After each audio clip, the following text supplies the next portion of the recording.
hence being very easy to shred, and they have the bomb and who can clean things up. And when Kelra picks that Lunox up, you always remember those maniacs, those savages that he always is able to pull out from that hero from the gold lane. It is a very scary hero to pick. Yeah, it looks like Smart Omega is looking to play the rope-a-dope here because, as Renmar mentioned, there is a lot of potential for a mid-game power spike. Just ramp up into the fact that there is no middle ground. There is no Dreadnought armor for magic damage. I've been saying this season in and season out. That's what makes the gambit of playing a hard carry, physical damage hard carry, so plausible, or at least relatively risky, but the fact that overloading on magic is okay. It really is. And I think if you want to go full, like a little bit more magic resistance, it's either you go full Athena Shield, or even the Radiant Armor is super expensive. Yeah. So I get what you mean. For sure, Athena Shield, Radius Armor is probably going to be the go-to item here for Light on that Franco. Won't be surprised if he goes ahead and just picks that up as the first item because he will need to help survive that onslaught. But for Demon Kite rather, on the Karina, he can build that second or third, but he has to build that sooner rather than later because he's going to be one of the key members of this lineup. Of course, he's the jungler. Of course, he's there for objectives, but what RSG need from him is cleanup. The second chance capability that the Karina can deliver late into a team fight, just weave the ultimates, reset the cooldown of the ultimate by getting kills, and that's how RSG can win team fights.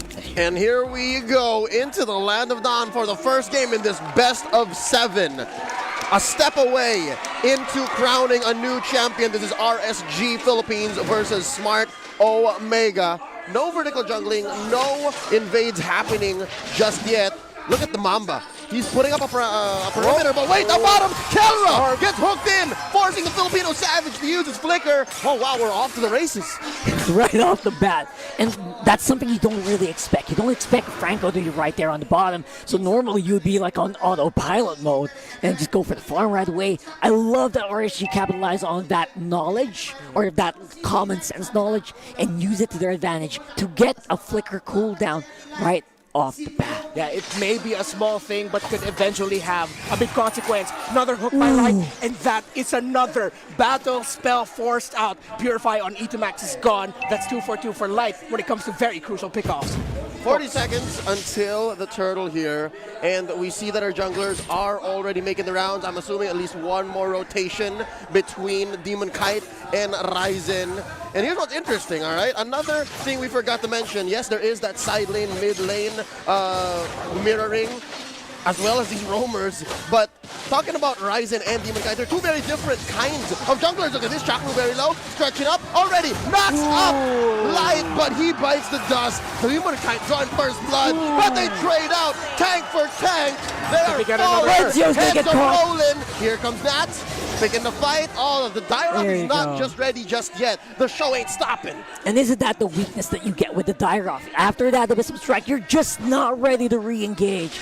And he is not even level 4 yet. So there's no way that he can actually fight. And Nats is capitalizing. No way! He punishes. Renzio stays a little too long. Demon Kite secures the turtle. Dawning Light a little too late. Ryzen already bites it. Chaknu bouncing ball away. Damage control for Omega here. RSG literally miles ahead, 1,000 gold, 2 minutes in. Man, they are playing this early game incredibly well. Demon Kite already with 2 kills. That turtle going to their side, even though it looked like Omega were on their way to taking it. Great response and trades early on in the game for these two teams. But right now, RSG with the lead. Looking really good so far for RSG, and they're not even pulling off anything special yet. All they're doing is capitalizing on Light, just making use of the cooldowns that are active on their battle spells, and it's already doing so much damage, it's crippling Omega's ability to take the team fights. Yep, throughout this weekend, throughout the playoffs, actually, I observed, we all watched, we all saw how Chaknu just grew into the Franco. How about now, maybe when the shoe's on the other foot, what if it's Omega's time to actually deal with the Iron Hook? Yeah, they're going to have to really watch out their positioning, their timing in team fights. They'll always have to look out for the Iron Hook. Oh, but in the top of the side, Renzio goes down! Aqua, that is an unorthodox hit from him. Dawning Light from down south, make that mid. Taking him down. Omega, again, we call them the kings of CA and the comeback kings, but what are their chances of coming back? with a 2,000 gold lead and a 3-kill deficit under 4 minutes. I would say it's still pretty good considering the pick is always there. You got the Franco, you can always go for the squishies, go for 8-max, go for Kelra, which again is not really also a prime target. So there's very limited stuff that Light can actually do in the late game. That's why he's doing extra work right now. Nats is relentless. Nats is going in, giving Renzio a hard time. He's giving him hell, basically. Oh, here to avenge his fallen comrades in Onyx, putting up that sticker. By the way, we are mere inches away from right there. The players of Onyx. We got Ryota, we got Miko over here next to the desk. Turtle already started up by RSG here. Demon Kite takes it, 100% turtle take rate. This could be bad. Ryzen spinning away, getting stunned, and another snipe from about point blank. It's Eman who secures it with that Brody. So aside from Eman getting the kill, I think that this battle mode is gonna get punished so hard by the Savior. Yes. He could not move at all with that mystic field on the ground. It's just impossible. Yeah, he only has that one dash, and RSG want to get more from this bottom lane. They only get a bit of the gold there. Now, what RSG is doing right now is just sticking together, and Nats alone is forcing more rotations by Omega into the top side. You can definitely say that Nats is dominating this early to mid-game XP lane matchup. He's 2 levels above Renjo on the Deeroth. Nats already has his Enchanted Talisman, already almost about to get the Dominance Eyes. Renjo hasn't even built his first item yet. Yeah, we're gonna get there soon, and right now I feel like Omega, and I think they're just going to warm up here a little bit, so let's give them time. There's always that thing that you do when there's an Omega game, and that's just not underestimating. Just slow it down, and just look at the big picture. Yeah, you would be wrong to think that you always have Omega on checkmate, even if you are about 3,000 gold ahead under 6 minutes. This is possibly the last turtle of the game up in 30 seconds, and it's so difficult to be both Renzio and Kelra, but they're looking at trade down bottom. What a mirror! Again, it's so wrong to always just say that Omega has it all figured out, or you have Omega figured out. Yeah. Look at this, the Filipino Savage. This is what I love about Ryzen. He's okay with babysitting. Look at this. He's the one who's checking and making sure that the Lunox hits that mid-game spike. Yeah, basically they're buying time for that big Ruby DD play that Keller's setting up for and farming up for. And they love that. Ryzen's going to be the one to finish it off. But basically that's the plan, right? Kelra and Renzio are probably the ones who can do damage with Ryzen finishing everything off. Let's see if that's going to work.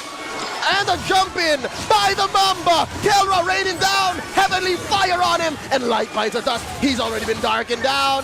And Demon Kite still, despite the early assaults, taken down. Not punishing Etomax. Demon Kite goes. Punched in. Eman trades for him. It's a double kill for Eman. And it's a 3v2. Shaknu bouncing ball away. Can the Filipino Savage survive? They push down mid lane. That is unstoppable. SMX is going nuts over this action. 4 go down on the side of Omega. We hear that again. Yeah, I don't know why I just went R like a pirate, but the Raiders going wild all over Omega as we check out the replay. Darkness is what Omega saw, because after what RSG just did to them, fantastic execution, you have to appreciate Nats on the Esmeralda. He was relentless onto E2Max. All he did was stand beside that Eve and burst that, but take that Eve down, and RSG said, thanks Nats, we'll follow up. Thank you, Light, for your early sacrifice, and RSG, Aqua, Nats, Demon Kite, and Eman played that team fight perfectly. Yeah, that big team fight actually got them like 20% of their gold increased here for RSG. And they're just going to keep doing this over and over again until OMG is actually ready to actually commit to one big fight and actually get away with some kills here. Brilliant itemization. I just want to point out Rose Gold Meteor for Eman right away. That's why he was able to survive the magic damage that Kelra and E2Max are dishing out. That's why he got a triple kill in that last team fight. Yep, they're playing hide and seek right now because Omega cannot afford to go head-to-head against what RSG is going for. Again, the aforementioned Rose Gold Meteor just blunts a lot of what Omega's trying to do right now, so they are just pushing elsewhere.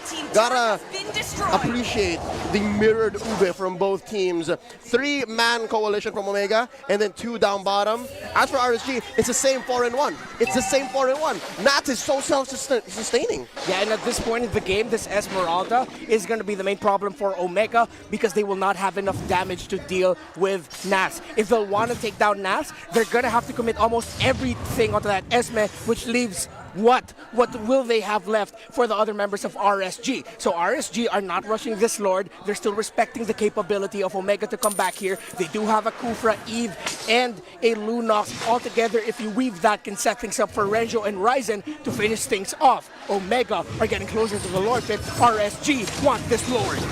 And they're going up for it. Look at Nats! He's the only one there! The answer back by the barangay captain. Oh. They take down Light first. Eto Max, the firepower is real, but it's all about Nats! Double kill, serving it up to Eman, and the steal by Ryzen! You will not walk away scot-free. 4 for 1 plus the first Lord, Kelra, the Filipino Savage, the only one left standing. They're gonna deal some permanent damage here. RSG pops the Holy Shield in the top lane inhibitor, and they get what they want. Aqua's just becoming a god here on the Savior. If you look at the lineup here, just look at the dawning light here.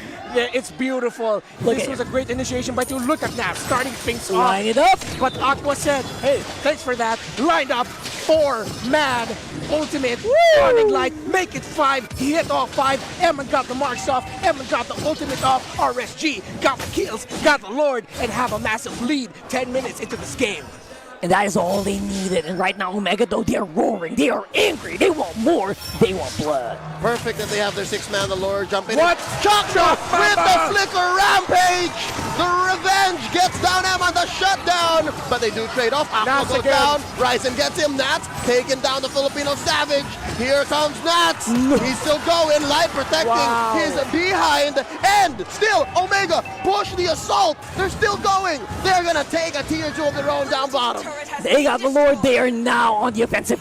What a turnaround there from literally out of nowhere. Just really good positioning. And Chuck Mamba missing that initiate, but still making it work. Yeah, actually, he hit what he needed to hit, which was that knockup. Savior. The Tyrant's Rage was stopped by Light. Savior damaged by Omega, but the combo coming in from Kelra to help turn the tide of that fight in favor of Omega. Nas here almost single-handedly turned it around, but at that point with Aqua and Emon gone, RSG cannot do enough. Good thing Ryzen didn't have its ultimate near the end of that fight, because if he did, RSG would have been punished even more. Now, the gold lead is still around 5,000. Omega, you just saw their winning condition happen a few minutes ago, or just a minute ago. They need to surprise RSG. They need to take RSG by surprise with an initiation, with a combo, and get your wins. Don't force anything. Omega, the last one, they didn't force anything. They played that incredibly well. They were flowing like water, basically, right? Yeah. It was so smooth. And right now, though, again, they're gonna need more of that. A lot more of that. Like so much more. They can try it again, but I don't think Nats is the right target. Yeah. If they try it on Nats, they may just end up walking away with nothing. Nats is eating well right now. Here in the playoffs, Nats eats 1v4s for breakfast, especially on that Esmeralda. He eats 1v4s for breakfast at 9 p.m.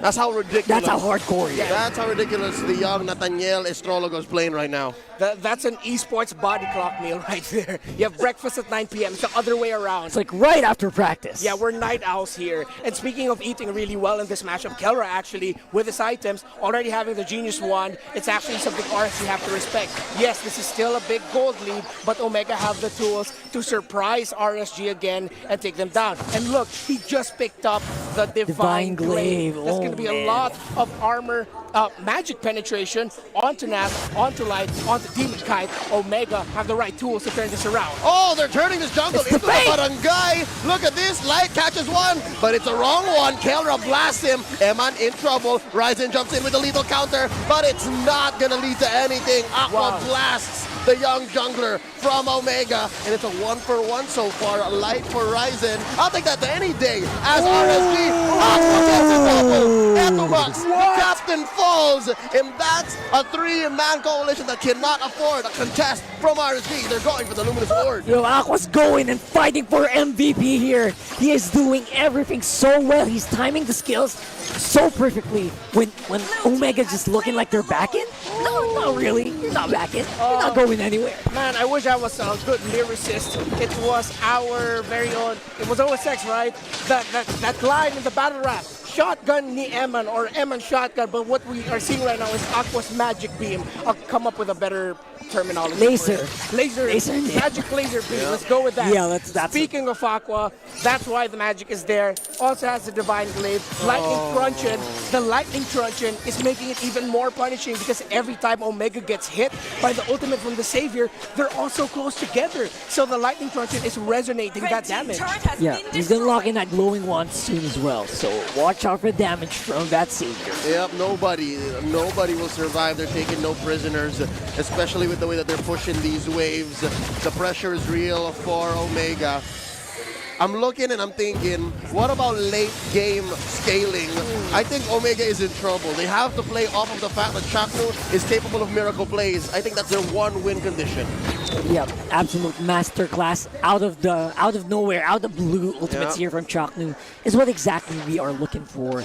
And itemization, though, obviously, RSG is going to be ahead. But you know what? Omega's catching up a little bit.